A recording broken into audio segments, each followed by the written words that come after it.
When we think about health after 50, most of us picture regular doctor visits, balanced meals, and perhaps a gentle walk around the neighborhood.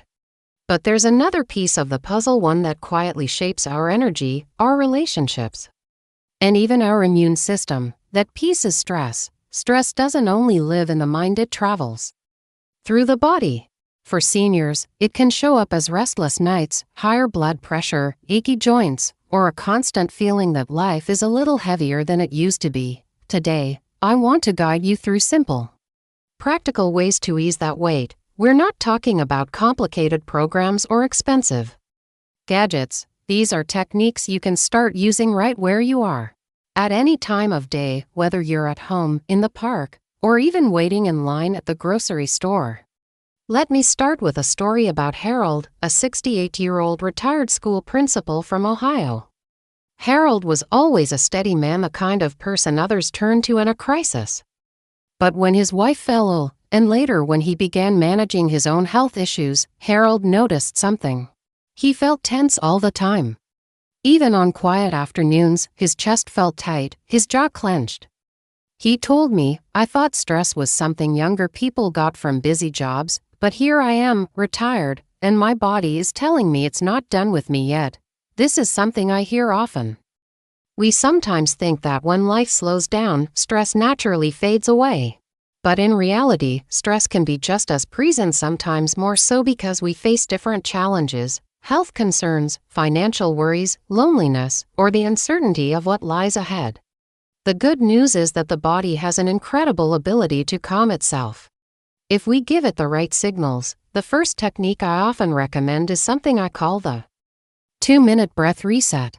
You don't need any equipment, just your breath. Here's how it works. Wherever you are, place one hand gently on your belly and the other over your chest. Close your eyes if it feels comfortable. Inhale slowly through your nose for a count of 4, feeling your belly, not your chest, rise under your hand.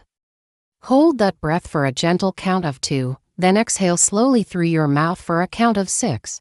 Repeat this cycle for just 2 minutes.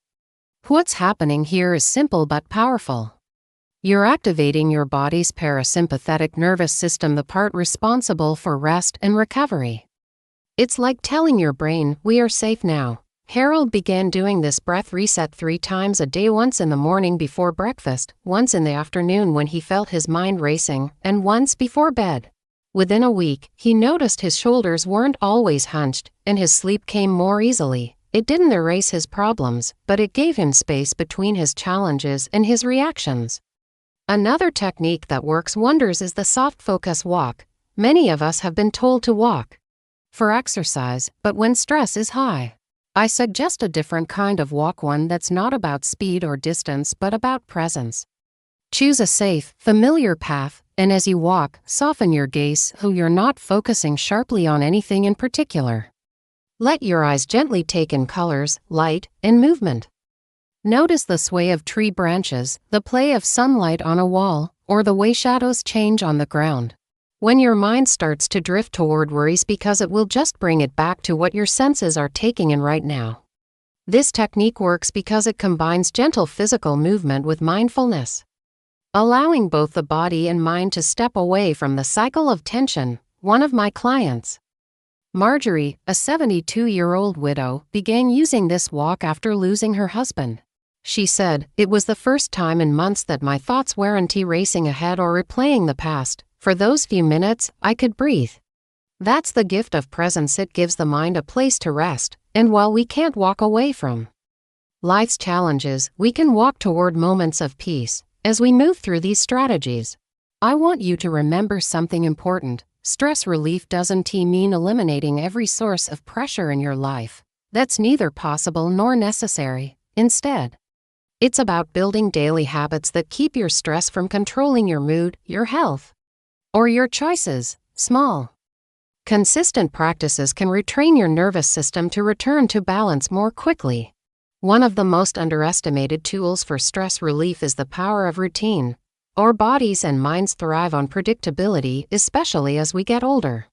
Having regular touch points in your day that are calming and consistent tells your nervous system that there is order, that you are safe, and that not everything is uncertain.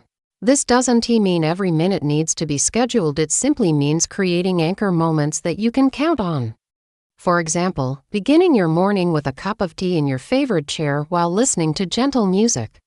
Or taking 10 minutes in the afternoon to sit near a sunny window and read a few pages of a book you enjoy. These moments act as emotional bookmarks in the day, giving you stability even when life feels unpredictable. Let me tell you about Elena, a 65-year-old nurse who had recently retired. Elena loved her career but was surprised by how adrift she felt without the structure of her workdays. I thought retirement would be pure relaxation, she told me, but without my routines, I felt anxious for no reason. She began building small rituals into her day, morning stretches, watering her plants after lunch, and calling her sister every evening before dinner. Within weeks, she noticed her anxiety easing, not because her life was suddenly problem-free, but because she had replaced the stress of uncertainty with the comfort of gentle predictability. Another technique I want to share is what I call micro-gratitude breaks. Stress narrows our perspective. It makes us focus on what's wrong, what's missing, or what could go wrong next.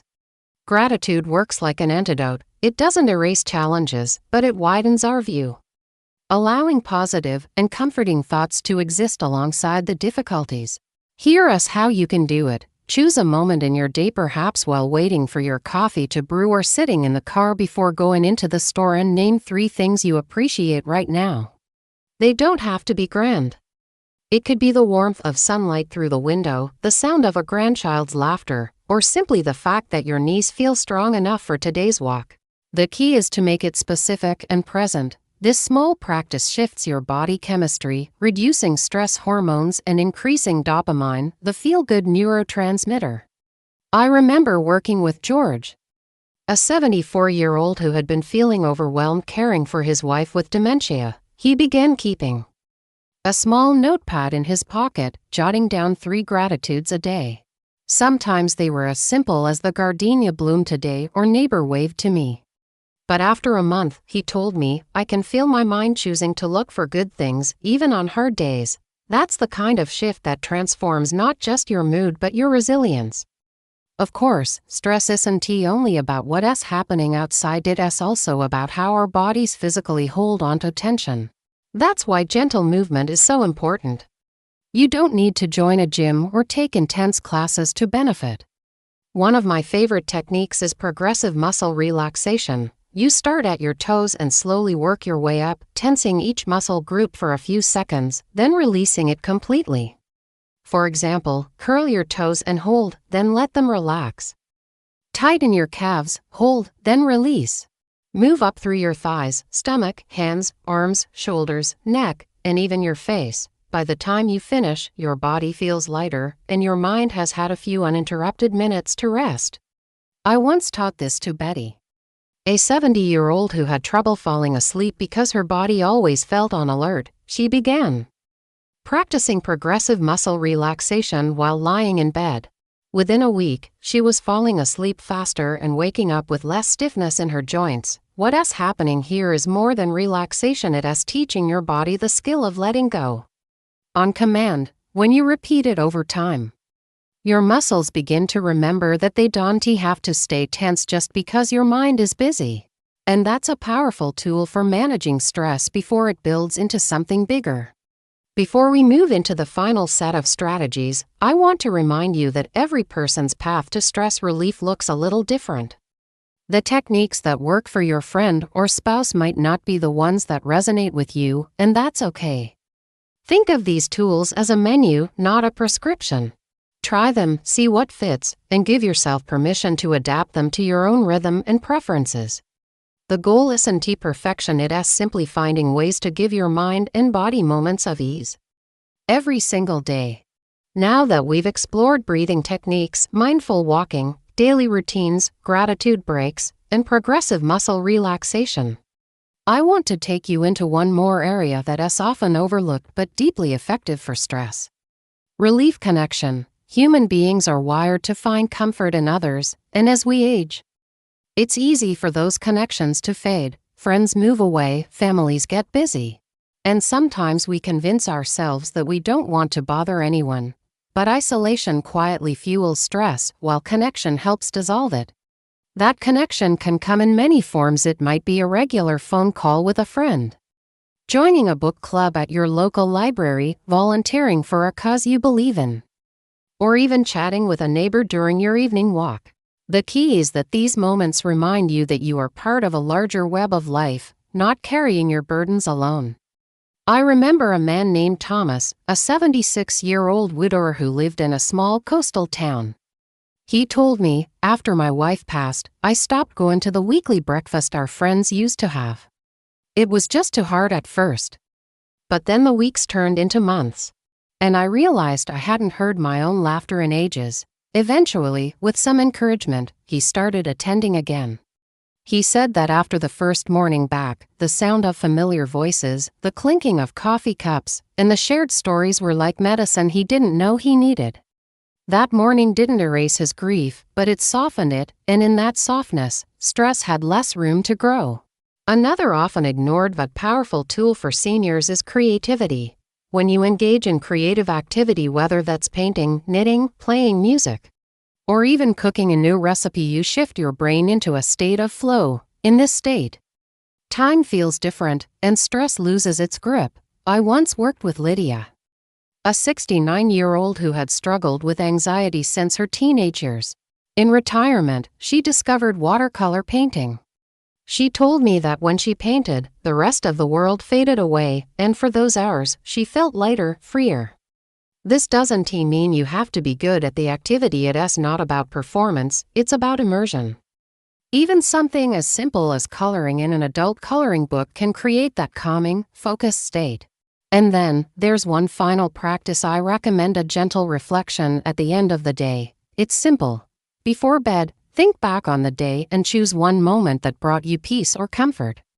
No matter how small, it might have been the sight of a bird at the feeder, a kind word from a stranger, or the taste of a favorite meal.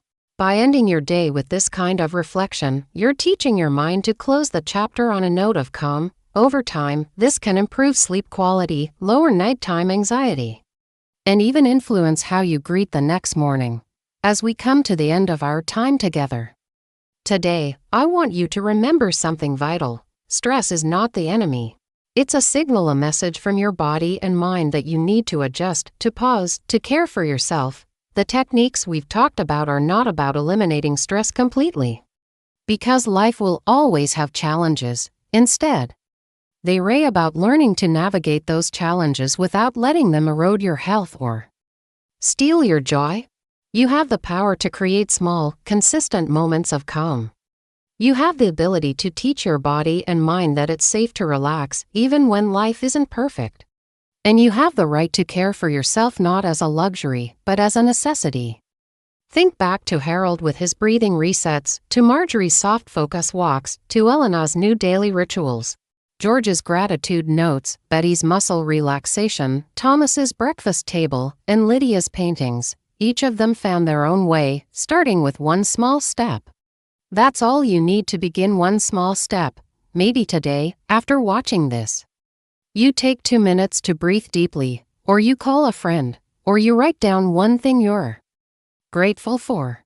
These little actions build up over time into a foundation of resilience, one that will hold you steady when life feels uncertain. And as you make these practices part of your days, I hope you notice something beautiful. That stress may still visit, but it doesn't stay as long, and it doesn't take as much from you. Instead, you hold the space for joy, connection, and peace to grow. That's the real gift of these simple techniques, not just a calmer moment, but a calmer life. So I invite you to choose one of these strategies today, make it your own, and let it remind you that at any age, you can cultivate calm. Your body will thank you, your mind will thank you, and your spirit will feel the difference.